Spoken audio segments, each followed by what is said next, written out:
क्या आप कभी चिड़चिड़ाहट या निराश महसूस करते हैं? क्या आपको कभी ऐसा लगता है कि जीवन आपके अनुसार नहीं चल रहा है? क्या आपने कभी महसूस किया है कि आपके जीवन का एक ऐसा महत्वपूर्ण हिस्सा भी है जिस पर ध्यान देने की आवश्यकता है? अगर इनमें से किसी भी या सभी सवालों के जवाब हाँ है, तो यह एक संकेत है कि शायद आपका जीवन संतुलित नहीं है। जीवन का रहस्य है उस संतुलन को ढूंढना, बहुत ज्यादा नहीं, बहुत कम भी नहीं। जैसे 4 पहियों पर कार संतुलित होती है, हमें अपने जीवन के 4 महत्वपूर्ण क्षेत्रों को संतुलित करना होगा। हमारा व्यक्तिगत जीवन, हमारे संबंध, हमारा कामकाजी जीवन और हमारा सामाजिक योगदान। इस वीडियो में लाइफ्स अमेजिंग सीक्रेट्स बाय गौर गोपाल दास बुक से इन्हीं 4 महत्वपूर्ण क्षेत्रों को कैसे संतुलित करना है के बारे में बताया जा रहा है, तो इस वीडियो को लास्ट तक देखें।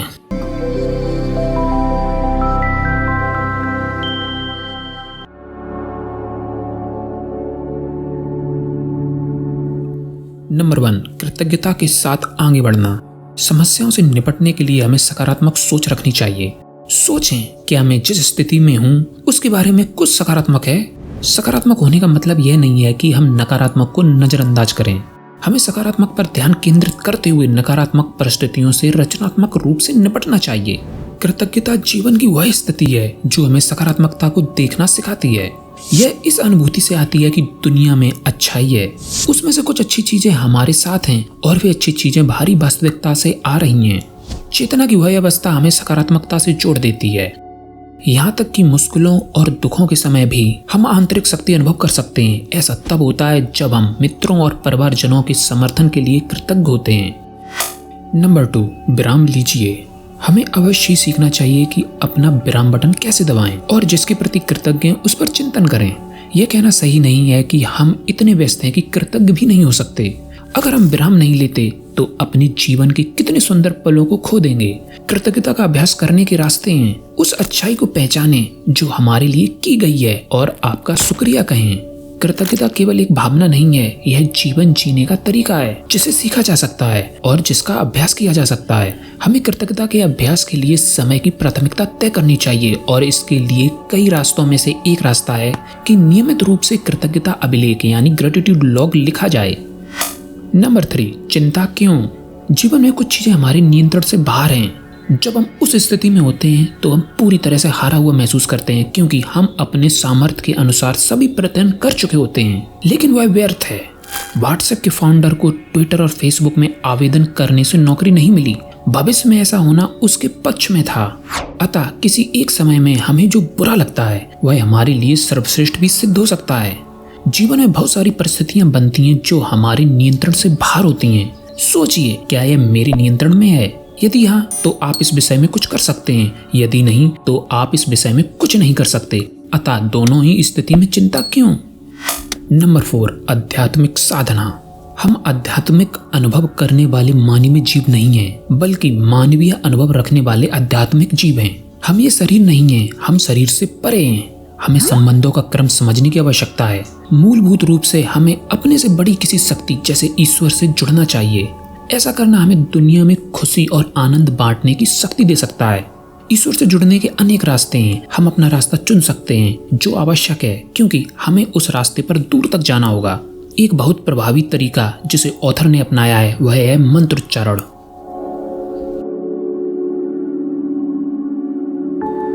नंबर 1, संवेदनशीलता के साथ अभिव्यक्ति।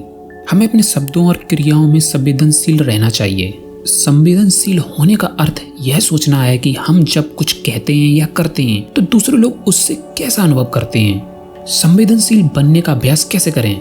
हमें निष्प्राण वस्तुओं यानी जिसमें जान नहीं है को भी महत्व और आदर देना चाहिए। अगर हम ऐसा नहीं करते तो असंवेदनशीलता की मानसिकता हमारे सामान्य रवैया का हिस्सा बन सकती है।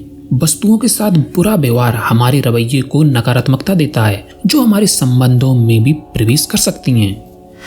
नंबर 2, सदाचारी दृष्टिकोण। लोगों में श्रेष्ठ को देखना कभी कभी चुनौतीपूर्ण हो सकता है, विशेषकर जब हम निरंतर उनकी निकटता में हों। हम लोगों को इन 5 तरीकों से समझ सकते हैं। 1, वे जो केवल बुरा देखें और उसे बढ़ा चढ़ा लें। 2, वे जो अच्छा और बुरा दोनों देखें लेकिन अच्छे को नजरअंदाज करें और बुरे पर केंद्रित हों। 3, वे जो अच्छा और बुरा दोनों देखें और दोनों के प्रति न्यूट्रल रहें। 4, वे जो अच्छा और बुरा दोनों देखें लेकिन अच्छे पर केंद्रित होना चुनें और बुरे को नजरअंदाज करें। 5, वे जो अच्छा देखें और उसे बढ़ा चढ़ा लें। आदर्श स्थिति चौथी अवस्था है जिसमें संबंध अच्छे होंगे। चौथी स्थिति में पहुंचने के लिए निरंतर कड़ी मेहनत और अभ्यास चाहिए। नंबर 3, सतर्कता पूर्वक सुधार। गुस्से में कही गई बातें हमारे संबंध नष्ट करती हैं, अतः हमें ऐसा करने से बचना चाहिए। अगर हमें सुधारात्मक प्रतिक्रिया यानी करेक्टिव फीडबैक देने की जरूरत पड़े तो हमें ऐसा करने से पहले प्रशंसा और विश्वास का निवेश करना चाहिए। सुधारात्मक प्रतिक्रिया एक कला है। इसके 4 सिद्धांत हैं। स्वयं से पूछिए, क्या सुधारात्मक प्रतिक्रिया देने के लिए मैं सही व्यक्ति हूँ? क्या मेरे पास सुधारात्मक प्रतिक्रिया देने के लिए सही प्रयोजन है? क्या मुझे सुधारात्मक प्रतिक्रिया देने का सही तरीका मालूम है? क्या इस कार्य के लिए यह सही समय है? इन 4 सिद्धांतों का स्मूथ इम्प्लीमेंटेशन समय लेता है, क्योंकि असंवेदनशील होकर सुधारात्मक प्रतिक्रिया देना बहुत सारे लोगों के लिए लत जैसी बन गई है। नंबर 4, क्षमाशीलता। क्षमाशीलता के जिन सिद्धांतों से हमें परिचित होना चाहिए वे यह हैं। परिस्थिति से आगे देखिए। आप अगर किसी के शब्द से आहत हुए हैं तो यह समझने का प्रयास कीजिए कि उसने वे शब्द क्यों बोले। जब लोग हमारे साथ कठोरता पूर्वक व्यवहार करते हैं तो ज्यादातर समय वे भी परेशान हो रहे होते हैं। यह सहानुभूति है। घटना को व्यक्ति से अलग कीजिए। गुस्से में यह कहना कि मैं गलत हूँ या तुम गलत हो, अपराध की भावना से ग्रस्त होने के बजाय हमें मैं और तुम को बीच से निकालकर गलत के साथ निपटना चाहिए। उच्च उद्देश्य। क्या हम मानवता के सिद्धांत पर किसी को क्षमा कर सकते हैं? जैसे पति ने पत्नी को माफ कर दिया क्योंकि वह उससे प्यार करता था और उनके अपने समुदाय तथा पुत्र के प्रति कर्तव्य थे। यदि आप यह चुनते हैं तो इस रास्ते में सहयोग और समय लगेगा। ऐसा कुछ नहीं है जो रातों रात हो जाए। न्याय। व्यक्तिगत स्तर पर हम उस व्यक्ति को माफ कर सकते हैं जिसने हमें पीड़ा दी है, लेकिन सामाजिक स्तर पर सख्त न्याय प्रणाली होनी चाहिए ताकि व्यवस्थित समाज का निर्माण हो। कोई भी व्यक्ति ऐसा नहीं होना चाहिए जो कानून तोड़कर क्षमा के नाम पर बच जाए। नंबर 1, प्रतिस्पर्धा के चौराहे पर। अनुचित स्पर्धा यानी अनहेल्थी कंपटीशन के 2 कारण होते हैं। पहला, किसी से द्वेष रखना और दूसरा, अनियंत्रित महत्वाकांक्षा। हम जीवन में उन लोगों से स्पर्धा करते हैं जिनकी कुशलता और दृष्टिकोण हमारे जैसे ही होता है। जब दूसरे व्यक्ति की कुशलता का हमारे जीवन पर कोई प्रभाव नहीं पड़ रहा होता, हम शायद ही कभी दबाव महसूस करते हों। स्पर्धा जीवन के प्रत्येक क्षेत्र में मिलती है, जैसे खेलों में, व्यापार में, राजनीति में और कार्यस्थल पर। उचित स्पर्धा यानी हेल्थी कंपटीशन स्वयं से ही स्पर्धा करना है, न कि अन्य लोगों से। स्वयं का बेहतर संस्करण बनने के लिए कार्यस्थल पर राजनीति हमेशा ही रहेगी। हमें इसको स्वच्छ तरीके से संभालना सीखना होगा। नंबर 2, आत्मखोज। हमारे लिए क्या मीनिंगफुल है और किस पर हम अपना समय लगाना चाहते हैं, जानने के लिए हमें खुद को समझना होगा। ऐसा अपने उद्देश्य को समझकर किया जा सकता है, जिसके लिए समर्पण और धैर्य चाहिए। अपने उद्देश्य को खोजना बहुत रोमांचक होता है, जैसे कि गिफ्ट को खोलना आनंद का अनुभव देता है।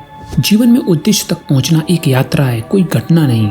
जापानियों के पास एक मॉडल है जिसे इकिगाई या जीने का कारण कहते हैं। इसे 4 विशेषताओं से बनाया गया है जिसे हमें समझने की जरूरत है।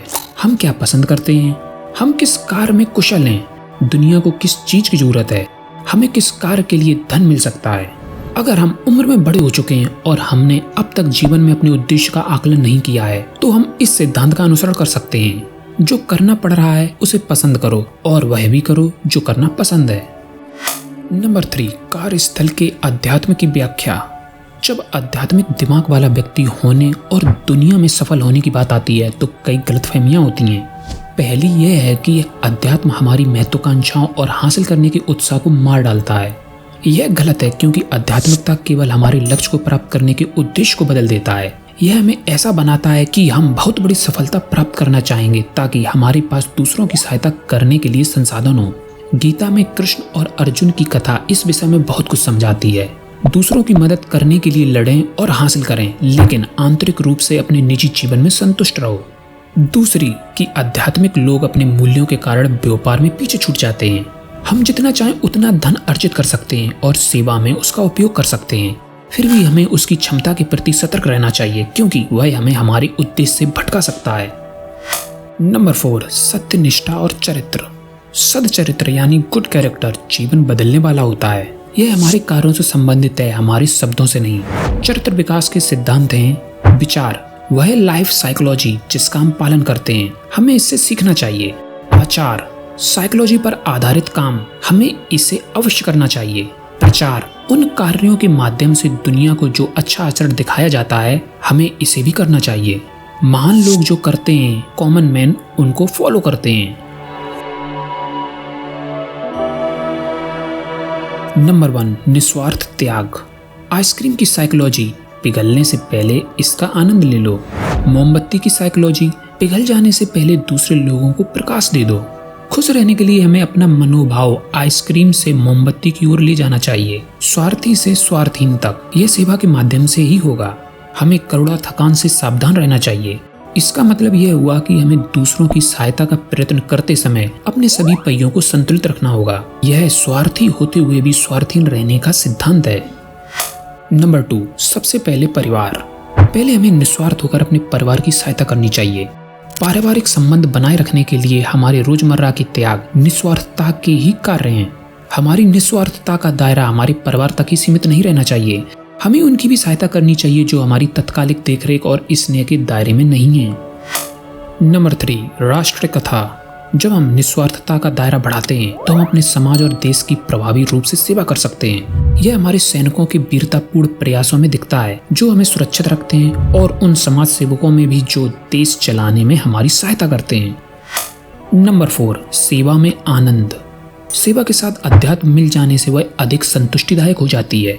ईश्वर के साथ हमारे संबंध के आधार पर ही हम दूसरों की सेवा में अपने कौशल और क्षमता का उपयोग करते हैं। आध्यात्मिक साधना से ही सेवा आती है। कोई व्यक्ति ईश्वर के पवित्र प्रेम का अनुभव कर रहा है तो इसका सच्चा लक्षण यह है कि वह संसार में मनुष्य की पीड़ा और संवेदना को अनुभव करता है। हमें सही कार्य सही प्रयोजन के साथ और सही मनोभाव से करना चाहिए। यह अध्यात्म की श्रेणी में आएगा। Finally, thanks for watching.